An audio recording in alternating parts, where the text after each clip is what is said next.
तो आइए question number 7 और 8 करते हैं, ठीक है।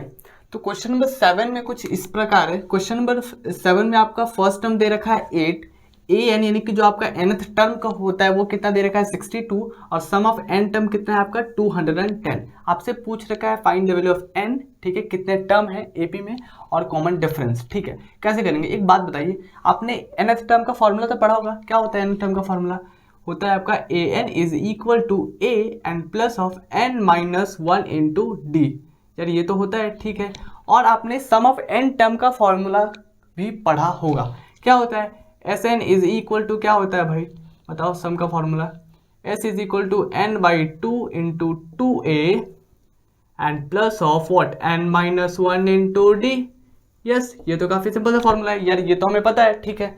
हम क्या करने वाले हैं ना, कि हमारे पास लास्ट टर्म यानी कि nth टर्म तो दे रखा है, बट हम अपने हिसाब से इस फॉर्मूले को लिखने वाले हैं, ठीक है। देखिए मैं कैसे लिखता हूँ, ए एन, ठीक है, इज इक्वल टू ए तो हमारे पास है, तो ए की जगह हम लिख लेते हैं 8 एंड प्लस ऑफ एन तो हमें पता नहीं है, तो भाई एन तो निकालना ही है हमें, एन तो निकालना है, तो n minus 1 into d. D भी हमारे पास नहीं है, डी भी हमें निकालना है, तो इसे एज इट इज डी लिख देते हैं। एक बात बताइए, ए एन तो है ना हमारे पास, ए एन कितना है 62, तो ए एन की जगह 62 लिखो और इसे लिख दो 8 एंड प्लस ऑफ, इसे थोड़ा मल्टीप्लाई कर लेते हैं, तो क्या हो जाएगा, एक बात बताइए, क्या हो जाएगा, n d and minus of d हो जाएगा, ठीक है। इसको इधर फेंको, जब आप इसको इधर फेंकोगे तो क्या हो जाएगा आपका 62 माइनस 8 हो जाएगा, कितना हो जाएगा बताएं, 62 माइनस 8 60 एंड कितना हो जाएगा 54 हो जाएगा, बिल्कुल से बिल्कुल 54 हो जाएगा, ठीक है।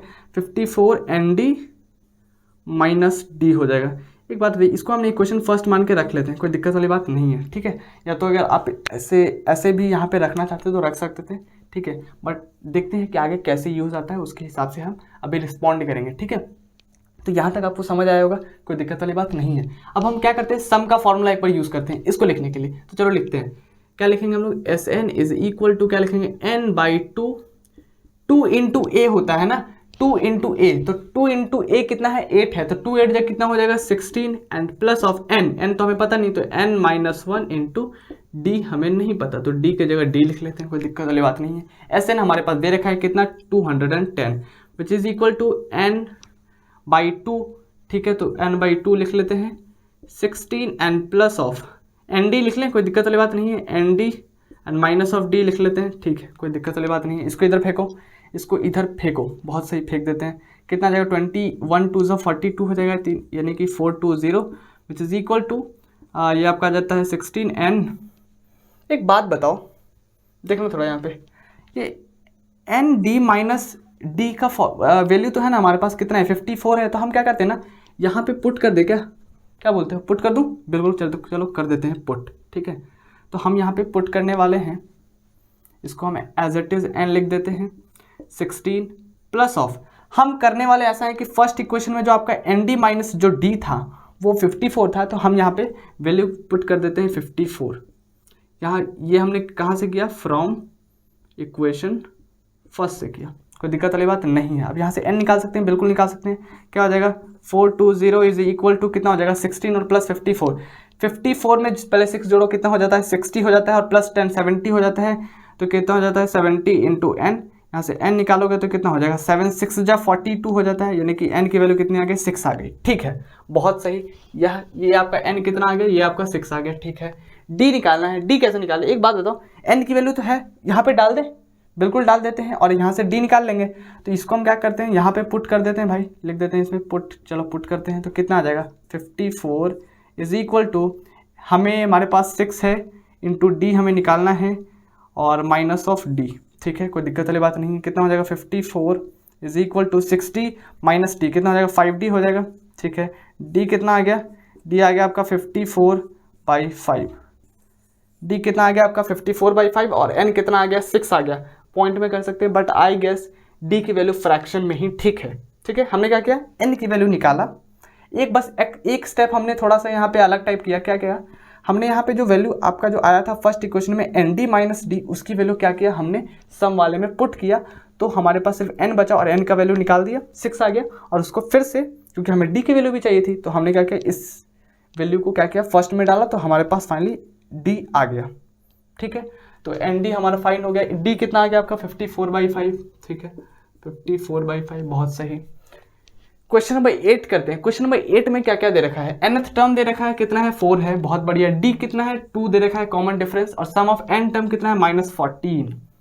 हमसे पूछ रखा है number of term in AP बता दो, जो भी आपका एपी फॉर्म होगा, और फर्स्ट टर्म बता दो, ठीक है बता देंगे। कैसे करेंगे, एन दे रखा है ना, अपने हिसाब से लिख दें, बिल्कुल चलो हम तो डिजाइन कर सकते हैं इस फॉर्मूले की मदद से। चलो क्या लिखते हैं, A N is equal to A तो हमारे पास है नहीं, तो A N plus of n-1 into D है, बिल्कुल डी है तो डी की जगह 2 लिख देते हैं। ए एन की वैल्यू हमें पता है कितना है 4, तो 4 इज इक्वल टू क्या हो जाएगा, A N plus of 2n-2 हो जाएगा। मैंने अंदर मल्टीप्लाई कर दिया 2 को, 2n-2, ठीक है 2 को इधर फेंको, कितना हो जाएगा आपका A N plus of 2n, और क्योंकि आपने -2 को उधर फेंका तो प्लस में हो जाएगा, तो विच इज इक्वल टू 6। इसको इक्वेशन फर्स्ट मान लो। मैंने कुछ नहीं किया, मैंने क्या किया भाई, इसको क्या कर दिया इधर ही छोड़ दिया, इसको उठा के उधर फेंका और फिर उल्टा कर दिया लास्ट में, ठीक है।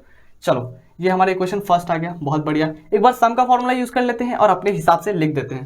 तो क्या हो जाएगा, s इज इक्वल टू क्या होता है n/2 इंटू 2 इंटू ए हमारे पास है बिल्कुल नहीं है, a इंटू n-1, n भी हमारे पास नहीं है, तो n-1 इंटू डी है हमारे पास, बिल्कुल डी कितना है 2 है, बहुत बढ़िया।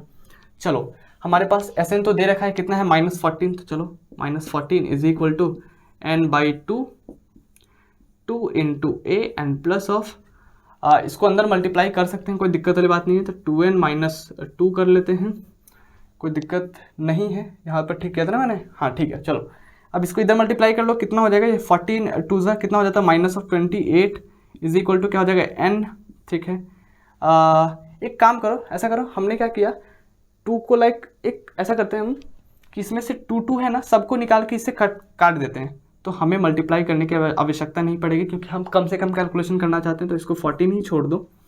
हमने क्या किया, इससे 2 निकाला पहले कॉमन, 2 तो निकलेगा, इसमें भी 2 है, इसमें भी 2 है, इसमें भी 2 है, तो 2 को कॉमन निकाल के कटवा दिया इससे, तो यहाँ पे सिर्फ n बच गया। तो अंदर क्या बचेगा, अंदर आपका क्या बच जाएगा, अंदर आपका क्या बच जाएगा, यहाँ पे बच जाएगा a and plus of n और -1 हो जाएगा, कोई दिक्कत वाली बात नहीं है, ठीक है। एक बात बताइए, आपका यहाँ पे क्या आया था, a और प्लस 2n आया था ना, a और प्लस 2n आया था, तो हम यहाँ पे ऐसा करते हैं कि a की वैल्यू उठा के क्या करते हैं ना, डाल देते हैं वहाँ पे, तो चलो डाल देते हैं। a इज इक्वल टू क्या लिख सकते हो, 6 - 2n लिख सकते हो, ठीक है। इसको इक्वेशन फर्स्ट मान लेते हैं, कोई दिक्कत वाली बात नहीं है, चेंज कर सकते हैं अपने हिसाब से, क्योंकि यार अकॉर्डिंग टू द नीड्स हम लोग को चेंज होना चाहिए। तो a is equal to 6 - 2n की वैल्यू यहाँ पे डालेंगे, तो चलो डाल लेते हैं, क्या हो जाएगा -14 is equal to n, a की वैल्यू डालेंगे, a कितना है आपका 6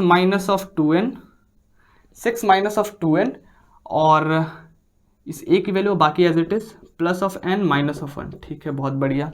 चलो अब यहाँ से n तो निकाल सकते हैं बिल्कुल, तो क्या कर लेते हैं 14 इज इक्वल टू क्या हो जाएगा, पहले अंदर सॉल्व कर लेते हैं, तो n इंटू क्या हो जाएगा 6 - 1 क्या हो जाएगा, पहले 5 लिख लेते हैं, कोई दिक्कत वाली बात नहीं है। 2n प्लस n कितना हो जाएगा, -n हो जाएगा, ठीक है -n हो गया। यहाँ पे क्वाड्रेटिक आती हुई आपको शायद दिख रही होगी, क्या हो जाता है -14 is equal to n multiply करो 5n और ये क्या हो जाएगा -n², ठीक है। इसको इधर कर लेते हैं, तो क्या हो जाएगा आपका n² हो गया, और इसको क्या कर लो इधर, तो -5n, और ये तो भाई पहले से ही इधर खड़े हैं, तो -14 इज इक्वल टू व्हाट 0। हमने क्या किया, इसको इधर भेजा, इसको भी इधर भेजा, और ये एज इट इज था तो 0 आ गया। अब हम क्या करते हैं, सीधाचार्य जो आपका श्रीधराचार्य जो फॉर्मूला है उसका इस्तेमाल करते हुए n की वैल्यू निकाल लेते हैं। तो चलो निकालते हैं, क्या होता है आपका formula, -b plus minus of under root of b² minus of 4ac divided by what 2a होता है। चलो यार फॉर्मूला पुट करो, फॉर्मूले में वैल्यू पुट करो। b क्या है आपका -5 है, b क्या है -5 है, माइनस ऑफ -5 बहुत बढ़िया, and plus minus under root of b², b क्या है -5 है, तो 5 का स्क्वायर कितना हो जाता है 25 माइनस ऑफ 4 है, यहाँ पे क्या है 4 इंटू a क्या है आपका, a बताओ, a तो 1 हो जाएगा, कुछ नहीं है तो 1 इंटू c क्या है आपका, c आपका -14 है ना, तो क्या कर लो यहाँ पे -14 कर लो, ठीक है कोई दिक्कत वाली बात नहीं है, डिवाइडेड बाई 2 इंटू a आपका क्या है 1 है, तो उसे लिखने की आवश्यकता नहीं है। चलो ठीक है, अब यार इसे जब सॉल्व करोगे तो क्या मिलेगा आपको बताओ, माइनस माइनस प्लस यानी कि 5 plus minus under root of क्या हो जाएगा 25 एंड प्लस क्यों लिखा, देखो ये भी माइनस वाला है, ये भी माइनस वाला है, तो माइनस माइनस प्लस हो जाएगा। 14 4 जा कितना हो जाता है 56 हो जाता है, डिवाइडेड बाई 2 हो जाता है। इसे सॉल्व करते हैं तो क्या आ जाएगा 5 and plus minus of under root of क्या आ जाएगा 25 56 25 ऐड करो यार, 6 + 5 25 56 या 6 5 + 5 क्या होगा 11 1 5 2 7 और एक 8 81 हो गया। बहुत सही, क्या हो गया आपका 81। चलो सही है, परफेक्ट स्क्वायर है, डिवाइडेड बाई 2।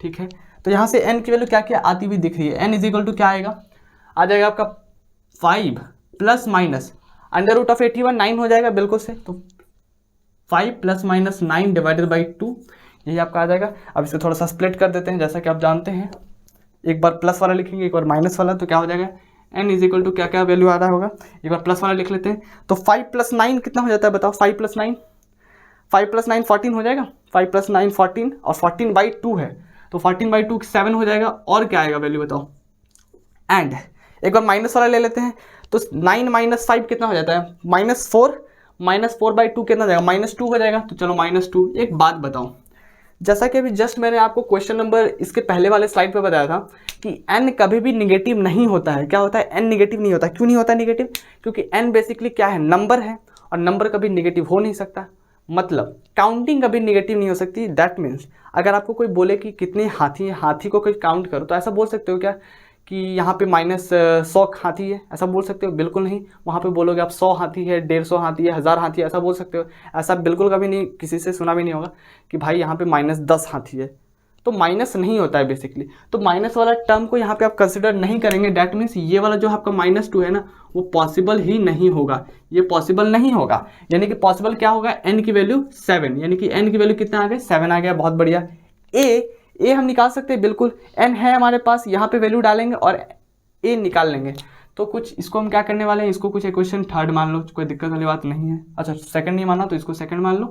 अब हम क्या कर लेते हैं, यहाँ पे लिख लेते हैं क्या, put second in equation first.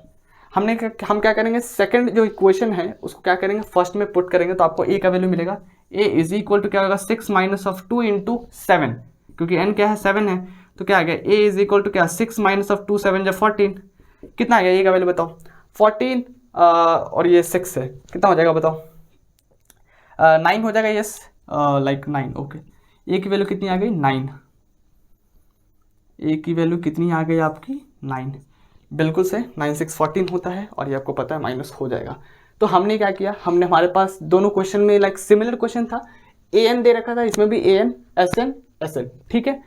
लेकिन हमने क्या किया, अपने हिसाब से an का इक्वेशन लिखा, sn का लिखा दोनों क्वेश्चंस में, और उसके बाद क्या किया, हमारे पास दो इक्वेशन दो वेरिएबल आए, जैसा कि आपको पता है दो इक्वेशन दो वेरिएबल, और दूसरे में पुट करके हम निकाल रहे थे, और जो हमें देख सकते हैं आप। और लेकिन बस यहाँ पे एक बात थोड़ा सा ध्यान रखना था कि जो n होता है वो नेगेटिव नहीं होता है, और फिर तो काफ़ी आसान सा सवाल था, थोड़ा सा कैलकुलेटिव बोल सकते हैं, बट काफ़ी आसान सा सवाल था, ठीक है। और भी सवाल बचे हैं इसमें 2 क्वेश्चन, तो पहले आप इसे नोट करेंगे, ठीक है, उसके बाद अपन आगे करेंगे क्वेश्चन, ठीक है।